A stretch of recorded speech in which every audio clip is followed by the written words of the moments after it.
Adventure car yang pertama dekat Malaysia ni dia Aveta Ranger Max Explorer. Jom kita tunjuk apa kelebihan dia. Inilah sebiji kapcai pertama dekat Malaysia yang direka khas untuk adventure. Ranger Max Explorer ni kenal dengan nama dia Ranger, so memang dicipta khas untuk off-road. Dengan bodi yang super ringan ni dan fuel tank yang sebesar 8.5 liter memang sesuai sangat. Motor ni pun main dengan 127cc, 4-speed manual transmission dan juga air-cooled. Walaupun motor ni pakai carburetor tapi masih mudah untuk maintenance. Bahagian tayar depan menggunakan tayar 18 inci, ada single disc brake, 2 piston caliper dan juga menggunakan telescopic fork. Dengan tayar multi-purpose ni nak pakai off-road dan daily use pun boleh. Tayar bahagian belakang 16 inci. Bahagian belakang ada 2 suspension dan juga sub-tank. Tapi kalau nak off-road, letak barang dekat mana? Dekat bahagian depan ni boleh ikat barang.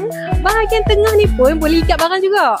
Bahagian belakang ni pun boleh letak barang juga. Selain boleh carry barang yang banyak, motor ni juga ada projector light. Ada USB port untuk charge handphone. Dan dia main juga dengan meter bulat yang digital ni. Nak dapatkan kapcai adventure ni, tekan je beg biru tu. Dia akan bagi semua detail. Jangan lupa like, follow dan share tau. Until next review. Bye-bye. Assalamualaikum.